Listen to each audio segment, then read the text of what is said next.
Hello friends, आप सभी कैसे हो। शायद आप बड़े मज़े में होंगे। आपका बोर्ड परीक्षा काफ़ी नज़दीक है और आप बोर्ड परीक्षा को लेकर काफ़ी परेशान होंगे। आज मैं आपके लिए एक ऐसा वीडियो लाया हूं जो आपके बोर्ड परीक्षा में आपको ढेरों अंक दिलाने के लिए पर्याप्त होगा। अगर आप इस वीडियो पर थोड़ा अमल करेंगे तो आपका बोर्ड एग्ज़ाम बहुत मज़े से क्रैक होगा। आइए, हमारा आज का टॉपिक है परीक्षा में सर्वोच्च अंक प्राप्त करने का सही तरीका क्या है।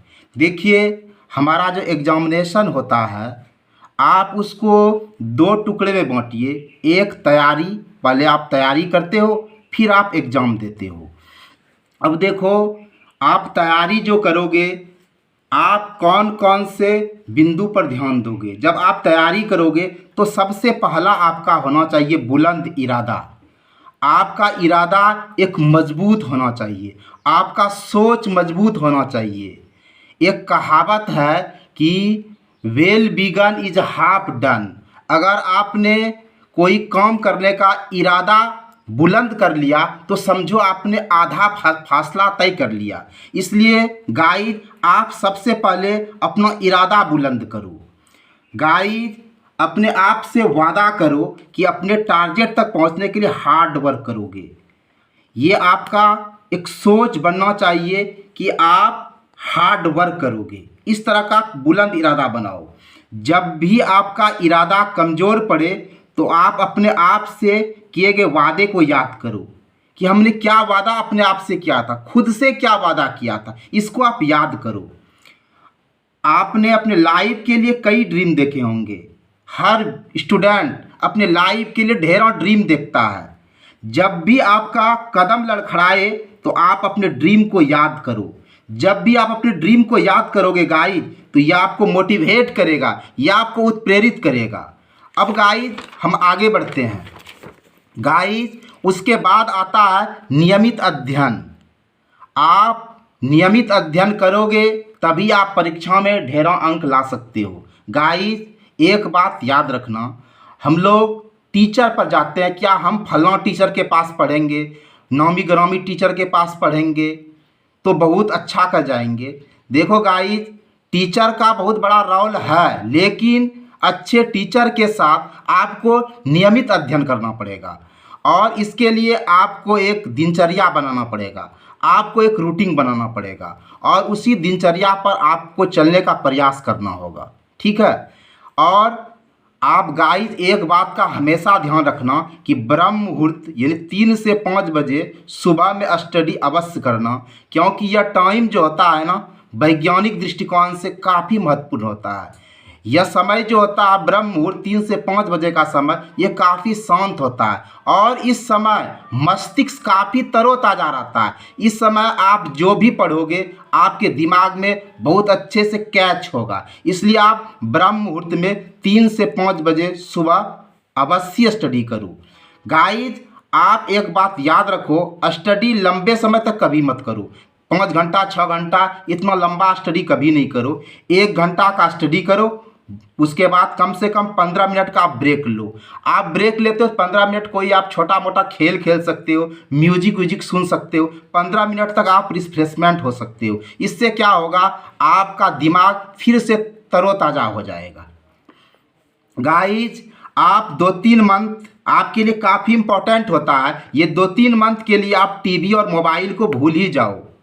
गाइज, ये 2-3 महीना आपके लिए काफ़ी उपयोगी समय होता है। अगर आप टीवी और मोबाइल के चक्कर में पड़ जाओगे तो फिर आपका एग्ज़ाम खराब हो जाएगा। इसीलिए आप 2-3 मंथ के लिए टीवी और मोबाइल को भूल जाओ। परीक्षा से पहले सिलेबस को पूरा अवश्य कर लो। परीक्षा से पहले 3-4 बार अपने सिलेबस का रिवाइज अवश्य करो। और सबसे बड़ी बात जो है गाइस, अपने ऊपर विश्वास रखो। सेल्फ कॉन्फिडेंस बहुत ज़रूरी है। एक स्टूडेंट एग्ज़ाम के टाइम में काफ़ी नर्वस फीलिंग करता है। गाइस, आप अपने ऊपर कॉन्फिडेंस करो। जब आप अपने ऊपर कॉन्फिडेंस करोगे तो आप मोटिवेट हो जाओगे और आपको अपने टारगेट तक जाने में बहुत आसानी होगा। तो गाइस, अपने ऊपर पूरा यकीन करो, अपने ऊपर 100% का कॉन्फिडेंस रखो। अपने आप को छोटा और हीन मत समझो। गाइड अब आगे बढ़ो, अपने टीचर्स के गाइड का पालन अवश्य करो, क्योंकि एक टीचर जो होता है ना आपके लाइफ का बहुत बड़ा चीज़ है। आप टीचर के गाइड का अवश्य पालन करो। सिलेबस पूरा हो जाए तो क्वेश्चन बैंक से तैयारी अवश्य करो, क्योंकि क्वेश्चन बैंक एक ऐसा चीज़ है जो आपको आत्मविश्वास से लवरेज करेगा। आपको परीक्षा का पूरा पैटर्न पहले से ही मालूम होगा। आप क्वेश्चन बैंक का अवश्य तैयारी करो। गाइज टॉपिक को कभी रटो नहीं, बल्कि कंसेप्ट क्लियर पर ध्यान दो। अगर आप टॉपिक को रटोगे तो फिर आप गड़बड़ हो जाएगा आपका। आप कॉन्सेप्ट क्लियर पर फोकस करो। टॉपिक के कॉन्सेप्ट क्लियर का निचोड़ का एक अलग से आप डायरी बनाओ, ठीक है, और बीच बीच में आप उस डायरी को अवश्य देखो ध्यानपूर्वक। मैथ का अभ्यास गाइज डेली करो। कॉन्सेप्ट क्लियर टॉपिक को कम से कम 3 बार लिखा करो। अगर आपका कोई टॉपिक कॉन्सेप्ट क्लियर होता है तो उसको 3-4 बार कम से कम 3 बार अवश्य लिखो। लिखने से क्या होगा, आपका आत्मविश्वास बढ़ेगा। बीच बीच में कॉन्सेप्ट क्लियर टॉपिक को देखते रहो। परीक्षा को गाइज इंजॉय बनाओ, उसको बर्डन मत बनाओ। इसे अपने ऊपर बोझ नहीं बनने दो। एग्जाम को कभी भी बर्डन मत बनने दो। इसको हमेशा इंजॉय रखो। इसको एक फेस्टिवल की तरफ मनाओ। डेली स्टडी के बाद आप सेल्फ टेस्ट दो। जब आप डेली स्टडी करते हो ना, उसके बाद आधा घंटा के लिए आप क्या करो, सेल्फ टेस्ट दो कि आपने एक दिन में जो तैयारी किया आपने किस तरह तैयारी किया। आप एक प्लान पेपर पर जो आप पढ़े हैं उसका सेल्फ टेस्ट खुद से दो। हर सब्जेक्ट पर आप ध्यान दो। अगर आप किसी एक विषय पर बहुत ज़्यादा ध्यान दोगे, दूसरे विषय को नज़रअंदाज कर दोगे, तो आपका एग्जाम खराब चला जाएगा। आपको सब विषय पर ध्यान देना पड़ेगा। गाइस हार्ड टॉपिक को ट्रिक से पढ़ो। जो टॉपिक हार्ड लगे उस पर एक ट्रिक बनाओ। टीचर का भी हेल्प लो और ट्रिक से पढ़ो। पढ़ते समय राइटिंग खूब करो गाइस। जब भी आप पढ़ते हो, स्टडी करते हो, राइटिंग पर पूरा फोकस बनाओ। शोरगुल हल्ला गुल्ला स्थान पर स्टडी कभी मत करो। मन को एकदम शांत रखो। जब भी स्टडी करते हो, स्टडी करने से पहले आप थोड़ा सा आंखें बंद करके 5 मिनट के लिए थोड़ा सा ध्यान मग्न हो जाओ। मन को शांत करो, उसके बाद स्टडी करो। टेंशन लेकर स्टडी कभी मत करना। बेसिक टॉपिक को पहले कंसेप्ट क्लियर करना, फिर हार्ड टॉपिक की ओर जाना। यानी बेसिक टॉपिक जो भी चैप्टर है उसका बेसिक टॉपिक अवश्य पहले बढ़िया से तैयारी करना, फिर हार्ड टॉपिक की ओर जाना। गाइस एक बात का याद रखना आप कि आप जब भी पढ़ोगे, जितना भी देर पढ़ोगे, एकाग्र होकर पढ़ो। जितना समय तक आप स्टडी करते हो ना, एकाग्र होकर करो। क्योंकि देखो आगे में पुस्तक रख लेने से कुछ भी नहीं होता है। आपको थोड़ा एकाग्र होना पड़ेगा। आपको अपनी स्टडी पर कांस्टेंट होना पड़ेगा। और गाइस सबसे बड़ा बात है, आपका ये जो 2-3 मंथ है, ये आपका बहुत ही इम्पोर्टेंट टाइम है। इस टाइम में अक्सर स्टूडेंट अपने हेल्थ को बर्बाद कर देता है। देखो गाइस अगर आपका हेल्थ सही नहीं रहेगा तो आप स्टडी सही से कैसे करोगे। आप अपने स्वास्थ्य पर बढ़िया से ध्यान दोगे। 2-3 मंथ अपने हेल्थ पर विशेष रूप से ध्यान दोगे। आप 5 से 6 लीटर पानी डेली पियो। जंक फूड से बचो। बाजारू खाना जैसे है चाउमीन, बर्गर, पिज्ज़ा, इस सब से कट आउट करो। घर के भोजन को ग्रहण करो। बैलेंस फूड लो। भोजन ज़्यादा मत करो, भोजन कम करो और पानी ज़्यादा पियो। 10:30 बजे तक सो जाओ और 3 बजे जग जाओ। 5-10 मिनट व्यायाम करो या मॉर्निंग वॉक अवश्य करो। गाइस अब आता है आप परीक्षा। अब जब आपकी तैयारी पूरी हो जाती है, जब एग्जामिनेशन हॉल जाते हो, बहुत सारा विद्यार्थी क्या होता है एग्जाम शुरू हो गया उसके बाद लेट कर जाता है। ऐसा मत करो। एग्जामिनेशन हॉल में आधा घंटा पहले पहुँचो। कॉपी पर लिखने से पहले 2-3 मिनट आंखें मूंद कर अपने माइंड को कांस्टेंट अवश्य करो।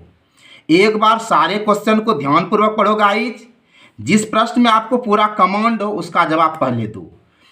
क्वेश्चन सॉल्यूशन करते समय अगर डाउट हो जाए उसको छोड़कर आगे के प्रश्नों पर फोकस करो, फिर उसको लास्ट में आप करना। ऑब्जेक्टिव क्वेश्चन करते समय गाइज जितना प्रश्न आप सही जानते हो उसको कर लो। जो प्रश्न आपको नहीं आता है ना, उसमें इस तरह से तुक्का लगाओ। सभी नहीं जानने वाले प्रश्न में सी नंबर का ऑप्शन या बी नंबर का ऑप्शन चूज कर लो। जो जानते हो सही सही उसको तो कर दो, और जो नहीं जानते हो उसमें बी या सी, सब में बी कर दो या सब में सी कर दो। ऐसे करने से क्या होगा, आपका अधिक सही होने का संभावना ज़्यादा रहेगा। परीक्षा देते समय टाइम का पूरा ख्याल रखो, पूरा ध्यान रखो, कहीं आपका टाइम मिसयूज ना हो जाए। गाइज अंत में अपने कॉपी को पूरी तरह से जांच करो कि आपका कोई क्वेश्चन छूट तो नहीं गया। परीक्षा में व्यर्थ उत्तर देने से बचें। आप एग्जाम में बेकार का उत्तर मत दो। अगर आपका प्रश्न कुछ कह रहा है और अगर आप उसका उत्तर उल्टा दे रहे हो तो मत दो। ऐसे उत्तर नहीं देना चाहिए। चाहे आपका प्रश्न छूट भी जाए तो कोई बात नहीं है, लेकिन गलत उत्तर मत दो। परीक्षा में उचित उत्तर देने का प्रयास करो।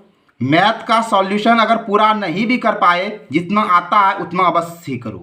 प्रश्न को ध्यान से पढ़ो, फिर प्रश्न क्या कह रहा है, फिर उसका उचित उत्तर का चयन करो। सबसे पहले आप एग्जाम में प्रश्न को पढ़ो, वो प्रश्न क्या मांग रहा है, क्या कह रहा है, इसको समझो। फिर आप अपने टैलेंट के आधार पर उसका उत्तर का जज करो। लिखावट स्पष्ट लिखो।